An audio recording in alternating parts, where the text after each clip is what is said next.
pessoal, estou passando aqui para mostrar para vocês como o planner mensal pode ser utilizado para ajudar na organização das revisões.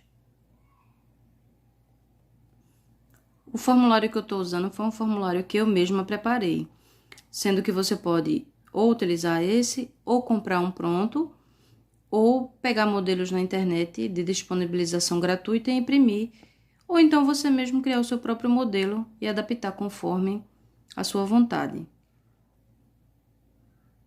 Como aqui eu estou apenas fazendo uma simulação, eu coloquei o mês de março e enumerei aqui do dia 1 ao dia 30, conforme o calendário. Eu utilizei lápis porque eu gosto mais da escrita que eu possa modificar. Se eu quiser apagar, modificar, eu fico mais à vontade. Mas aí você pode inclusive usar caneta e usar várias cores diferentes para ajudar você nessa classificação por cor. Eu escolhi aqui 3 assuntos apenas para simular e mostrar para vocês, mas naturalmente quando você for acumulando mais conteúdo, aqui vai ficar muito mais cheio do que apenas esses 3 exemplos que eu vou trazer. Porque à medida que você vai estudando, você vai acumular o que você tem que revisar e o que você está estudando no dia. Então, com 7 dias, você vai ter mais conteúdo do que o dia que você começou a estudar. Com 15 dias, você vai ter mais conteúdo do que no 7º dia e assim por diante. Então, eu preciso ter cuidado para não querer estudar muito conteúdo num dia e você não conseguir revisar aquele conteúdo. Então, vários fatores têm que ser levados em conta. Se o seu edital está aberto, se não está, quanto tempo falta para a sua prova, se essas revisões precisam ser mais curtas ou mais espaçadas. Então, toda essa análise precisa também ser feita. Mas esse vídeo de hoje é apenas para mostrar a vocês como utilizar esse instrumento, né? Então, aqui eu estou dando o exemplo aqui de 3 assuntos. O primeiro deles é o Linux. Aqui eu coloquei o Linux no dia 1.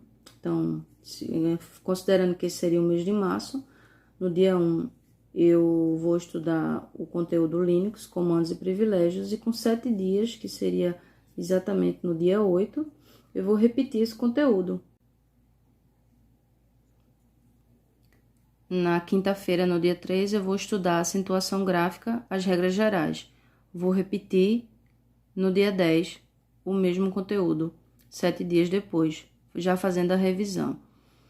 E o terceiro exemplo seria a Lei 9784, princípios e fases, estudar ela no dia 4 e fazer a revisão no dia 11.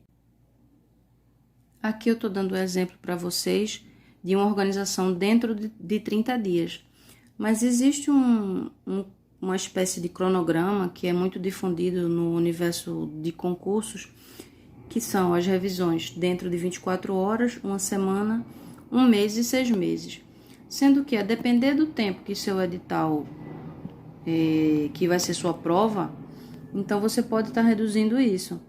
Por exemplo, se eu tiver, a depender de como você está, com o avanço do seu conteúdo, a depender da sua disponibilidade de tempo para realizar as revisões, você pode diminuir esse prazo. Ao invés de você fazer a terceira revisão com 30 dias, você fazer com 15 dias, ou com 21 dias, ou adequar isso conforme a sua realidade, né? A ideia, o que deve ser considerado aqui é a ideia e a importância das revisões. Então, não é muito vantajoso você apenas estudar o conteúdo sem você revisitar. E também muito cuidado com o estudo de muito conteúdo num dia só e apenas uma matéria.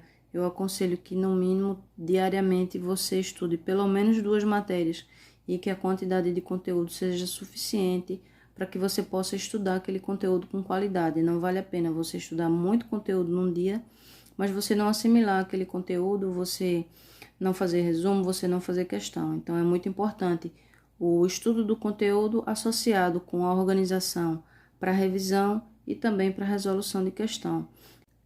Vou deixar também esse formulário que foi construído por mim, tá disponível lá no blog do ADM, no link da bio do Instagram e também no link da descrição do vídeo também. Um abraço para vocês e bons estudos.